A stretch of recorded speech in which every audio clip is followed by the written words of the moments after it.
محمد يا حبيبي سلام عليك.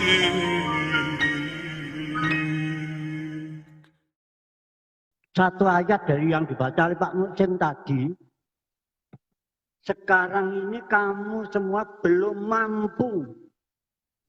Yang mampu itu nanti kebenaran yang akan datang. Yang akan datang dimaksud oleh Isa, Yesus tadi adalah Al-Quran atau Nabi kita Muhammad Sallallahu Alaihi Wasallam. Coba dibukakan oleh surat 61 ayatnya 6. Wa idh qala Isa ibn Maryam ya bani Israil inni rasulullah ilaikum musaddiqan lima bayna yadayya minat Taurati wa mubasysyiran bi rasulin ya'ti min ba'di ismuhu Ahmad. Falamma ja'ahum bil bayyinati qalu hadza sihrun mubin. Dan tatkala Isa bin Maryam berkata, wahai Bani Israel, sesungguhnya aku utusan Allah kepada kamu yang membenarkan apa yang ada sebelumku tentang Taurat dan memberi kabar baik tentang seorang utusan yang akan datang sesudahku yang namanya Ahmad. Tetapi tatkala ia datang kepada mereka dengan tanda bukti yang terang, mereka berkata, ini adalah sihir yang terang. Terima kasih.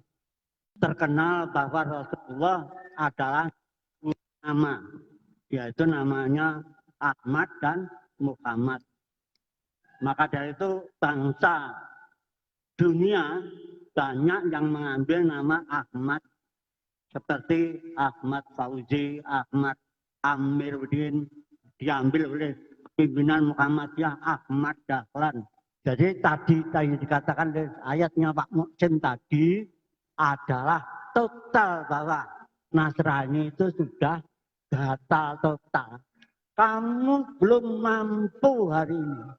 Nanti kalau kebenaran itu sudah datang, nah itu, yaitu surat 61 ayatnya 6 tadi, itu baru menerima Islam, gitu loh. Kamu belum mampu yang dimaksud oleh warga Nasrani sedunia. Hari ini kamu belum mampu.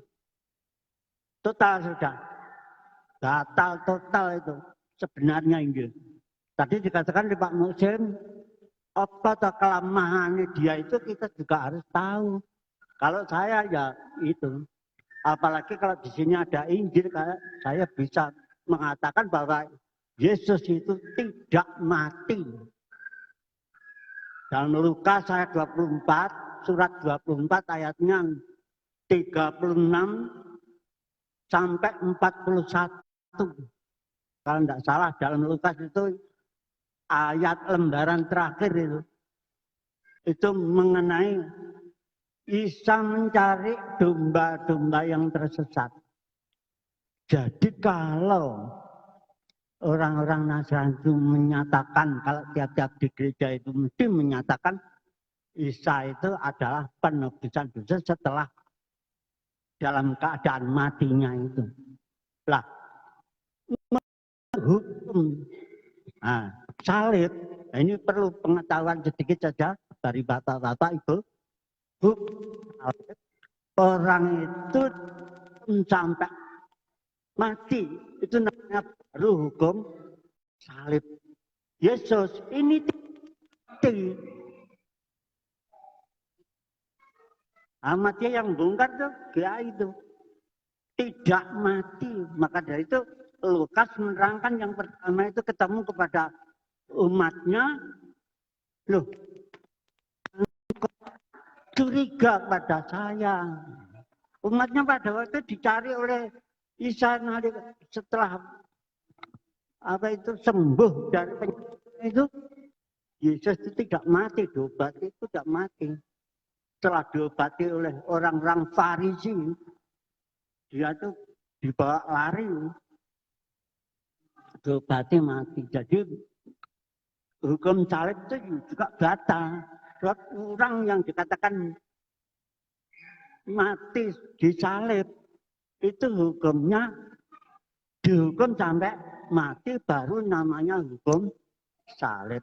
Jadi kalau Isa itu tidak mati berarti belum disalib gitu loh.